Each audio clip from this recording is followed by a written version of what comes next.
szeptember közepében ön nem volt hajlandó átvenni a Debreceni Egyetem kitüntetését. Miért? Hát ennek két nagyon fontos oka van.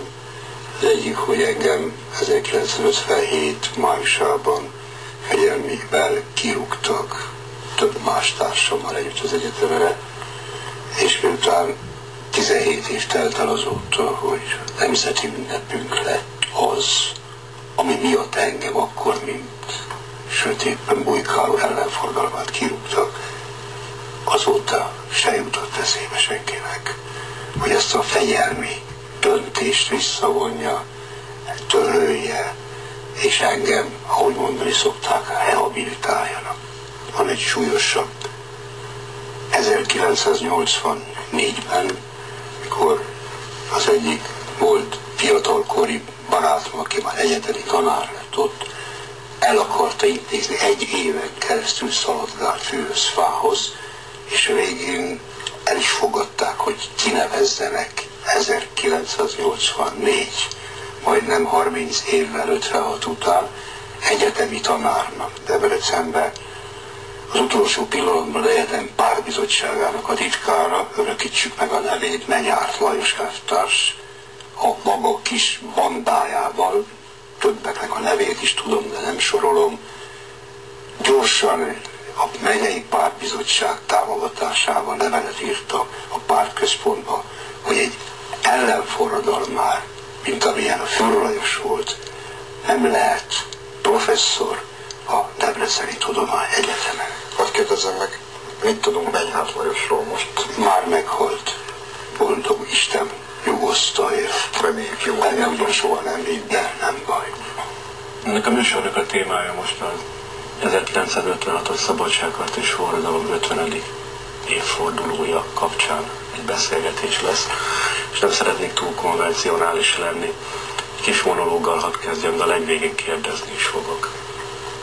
Tehát én 1966-ban születtem, a Kádár rendszerben nőttem föl, de 89-90-ben történt valami, amit ma egyéb szalonképes kifejezés hiány rendszerváltozásnak nevezünk. És hát azt kell tapasztalnom, hogy sok minden változott ugyan, de a lényeg nem, hogy tulajdonképpen ugyanazok fiai, ugyanazok barátai, üzletfelei, leszármazottai, rokonai vezetik ezt az országot, mint korábban. Ugyanúgy hazudnak, és ugyanazt hazudják. De a hazugság rendkívül egyszerű, úgy szól, hogy most ugyan nehéz lesz pár évig, de utána földre szállít a paradicsom. Hát ezt hallgattam egész életemben. Magyarországot ma apró villájából irányítják. Ugyanazokkal a szavakkal illetnek minket. Klerikális, fasiszta, jobboldali, rasszista is, de ez új, az akkor még nem volt. Az ország ugyanúgy romokban, az ország két fele gyűlöli egymást. Morálisan, pszichikailag rettenetes állapotban van a hazánk és a társadalmunk. És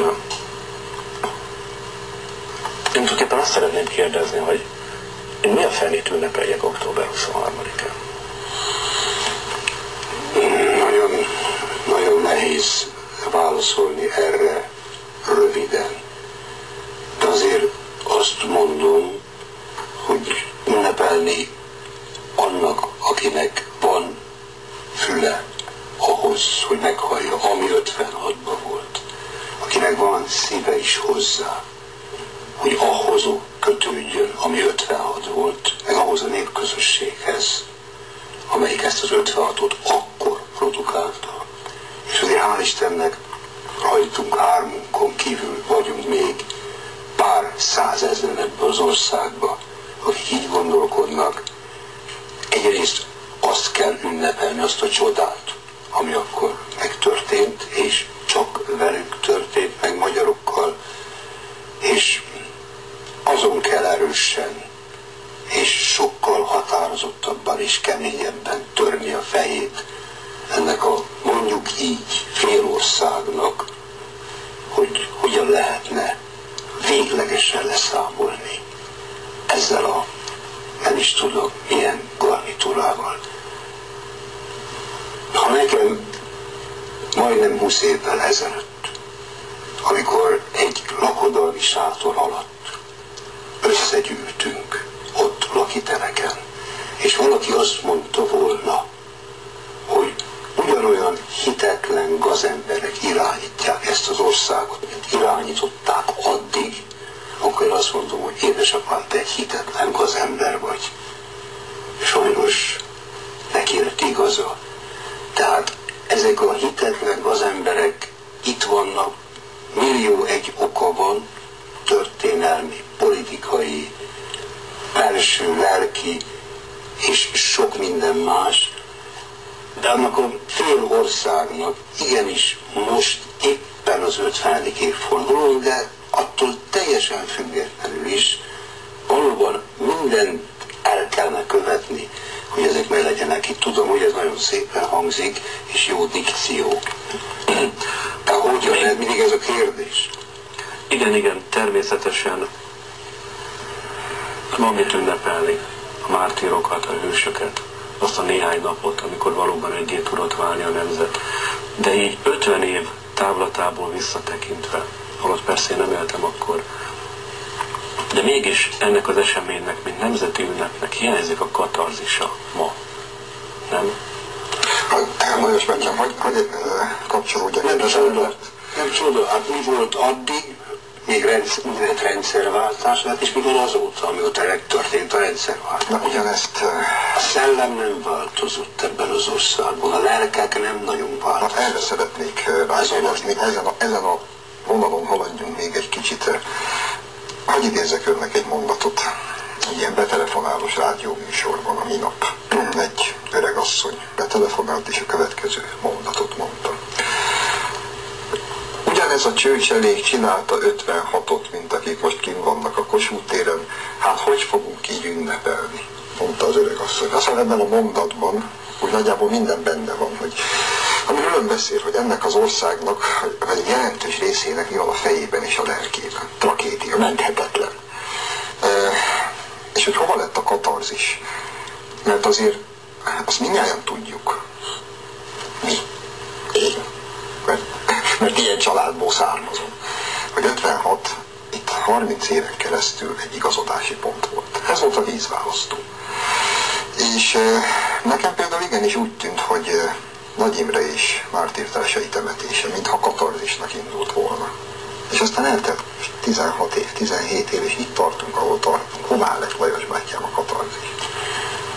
A tömeges katarzis az átmosó, nem is tudom, hevület, különleges erő, az a tüneményes erő, amelyik 56-ban valóban szinte pillanatok alatt, ezt a kis könyvecskémben meg is írom, magával sodorta az országot, az most nincs. Egyrészt azért, mert az ország egyik fel olyanná vált, mint az a szerencsétlen öregasszony, aki megkérdezte, hogy most itten ugrálnak az utcán, akkor hogyan ünnepeljem azt, amikor sokkal többen ugráltak az utcán, és sokkal keményebben ugráltak az utcán. Ugyebár akkor puska is volt, tehát lőttek is, igaz, onnan is, de innen is.